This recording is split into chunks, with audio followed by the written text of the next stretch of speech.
आखिर किसी शासक को महान क्या बनाता है? क्या सिर्फ जीती हुई लड़ाइयां या फिर कुछ उससे भी कहीं ज्यादा गहरा?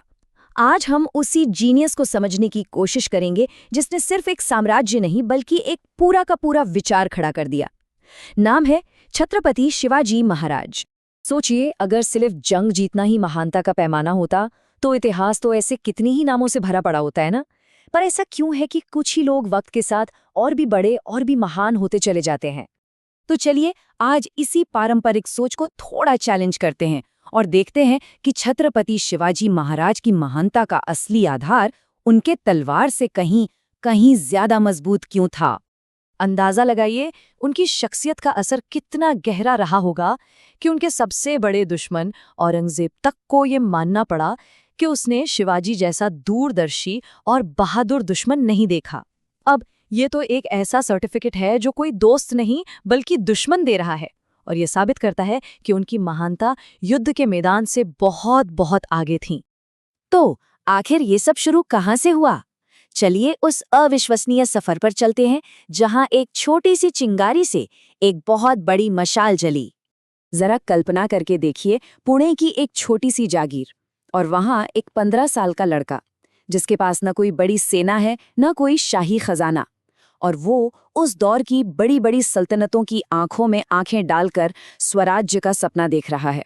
और स्वराज्य मतलब सिर्फ अपना राज नहीं, इसका मतलब था अपनी मिट्टी पर अपने लोगों का आत्मसम्मान से भरा शासन। लेकिन ये सिर्फ एक सपना नहीं था। रायेश्वर मंदिर में अपने खून से ली गई शपथ ने इस सपने को एक मिशन में तब्दील कर दिया। फिर तोरणा और चाकड़ जैसे किलों को जीतना सिर्फ जमीन पर कब्जा करना नहीं था, ये तो एक सोए हुए आत्मविश्वास को जगाने जैसा था। और फिर आया सबसे बड़ा, सबसे क्रांतिकारी कदम, उस जागीरदारी प्रथा को ही खत्म कर देना जिसने वफादारी को जमीन का गुलाम बना रखा था। और यहीं से कहानी बहुत दिलचस्प हो जाती है। शिवाजी महाराज ने यहाँ एक मनोवैज्ञानिक मास्टर स्ट्रोक खेला। उन्होंने क्या किया? उन्होंने सैनिकों को जमीन के बदले नकद वेतन देना शुरू कर दिया। अब देखिए, इसका असर ये हुआ कि अचानक से वफादारी किसी जमीन के टुकड़े से नहीं बल्कि सीधे सीधे स्वराज्य के विचार से जुड़ गई, और इससे सैनिकों में जो आत्मसम्मान और प्रोफेशनलिज्म आया ना, वो बेमिसाल था। पर रुकिए, शिवाजी महाराज सिर्फ एक दूरदर्शी शासक ही नहीं थे, वो एक मास्टर रणनीतिकार भी थे। तो चलिए देखते हैं कि कैसे उनका दिमाग किसी भी तलवार से ज्यादा तेज और ज्यादा खतरनाक था। अफजल खान, ये सिर्फ एक सेनापति का नाम नहीं था, ये उस वक्त आतंक का दूसरा नाम था। वो रास्ते में मंदिर तोड़ता, लोगों में खौफ भरता हुआ आ रहा था। क्यों? ताकि शिवाजी महाराज गुस्से में आकर कोई गलती कर बैठे। लेकिन महाराज बिल्कुल शांत रहे। उन्होंने खान को प्रतापगढ़ की मुलाकात के लिए बुलाया, और जैसे ही खान ने गले मिलने के बहाने अपनी कटार से पीठ पर वार करने की कोशिश की, महाराज तो पहले से तैयार थे। उनके छुपे हुए बाघ नख ने सिर्फ अफजल खान को नहीं बल्कि उस घमंड और चीर कर रख दिया जो ये सोचता था कि ताकत से किसी को भी झुकाया जा सकता है। और इसके बाद आती है आगरा से फरारी की वो मशहूर दास्तान। देखिए, ये सिर्फ कैद से भागना नहीं था, ये तो मुगल बादशाह औरंगजेब के दिमाग के साथ खेला गया एक जबरदस्त माइंड गेम था। औरंगजेब को लगा कि उसने शेर को पिंजरे में कैद कर लिया है, लेकिन उसे ये अंदाजा ही नहीं था कि ये शेर जाल बिछा रहा था।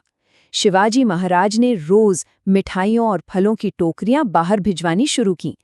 अब शुरू में तो पहरेदारों ने बड़ी सख्ती से जांच की, पर हफ्तों बाद ये उनके लिए एक रोज का काम बन गया और उनकी चौकसी ढीली पड़ गई। बस इसी एक पल का तो इंतजार था। औरंगजेब, जो खुद को जासूसों का बादशाह समझता था, महीनों तक एक परछाई को ढूंढता रहा, जबकि असली शिवाजी उसकी नाक के नीचे से निकल चुके थे। पर कहानी यहाँ खत्म नहीं होती। शिवाजी महाराज सिर्फ एक योद्धा और रणनीतिकार ही नहीं थे, वो एक ऐसे राष्ट्र निर्माता थे जिनके बनाए हुए सिस्टम्स आज भी हमें बहुत कुछ सिखाते हैं। सोचिए, उस जमाने में जब समंदर पर पुर्तगालियों, अंग्रेजों और डचों का कब्जा था, तब शिवाजी महाराज ने भारत की अपनी नौसेना की नींव रखी। ये सिर्फ जहाज बनाने की बात नहीं थी, ये एक सीधा सा ऐलान था कि अगर भारत के समंदर में व्यापार करना है तो नियम भी स्वराज के ही चलेंगे। उनके प्रशासन का दिल था अष्टप्रधान मंडल, अब ये क्या था? ये बिल्कुल आज के मॉडर्न कैबिनेट जैसा था, जहां हर मंत्री अपने विभाग का एक्सपर्ट होता था। जैसे पेशवा यानी प्राइम मिनिस्टर, अमात्य यानी फाइनेंस मिनिस्टर। और इसमें सबसे बड़ी बात क्या थी पता है? यहाँ कोई भी पद खानदानी नहीं था, सिर्फ और सिर्फ काबिलियत से मिलता था। उनके अच्छे शासन के 4 मजबूत स्तंभ थे, 4 पिलर्स। पहला, तरक्की सिर्फ काबिलियत के दम पर। दूसरा, भ्रष्टाचार के लिए 0 टॉलरेंस, कोई माफी नहीं। तीसरा, हर गांव तक न्याय पहुंचाना ताकि फैसले जल्दी हों। और चौथा, सारा सरकारी कामकाज आम लोगों की भाषा यानी मराठी में, ताकि राजा और प्रजा के बीच कोई दीवार ही ना रहे। लेकिन इन सबसे ऊपर जो चीज उन्हें सच में सबसे अलग बनाती है, वो था उनका चरित्र। और यकीन मानिए, ये उनका सबसे बड़ा और शायद सबसे खतरनाक हथियार भी था। उनके कुछ नियम थे जो कभी नहीं टूटते थे, बिल्कुल नॉन निगोशिएबल। जैसे दुश्मन की औरतों को भी पूरा सम्मान देना, किसी भी धर्म की पवित्र किताब या जगह को कोई नुकसान नहीं पहुंचाना, और जंग के दौरान भी किसी किसान की फसल को कोई हाथ नहीं लगाएगा। ये सिर्फ नियम नहीं थे, ये स्वराज्य की आत्मा थे। और कल्याण के सूबेदार की बहू का किस्सा तो इतिहास में अमर हो गया।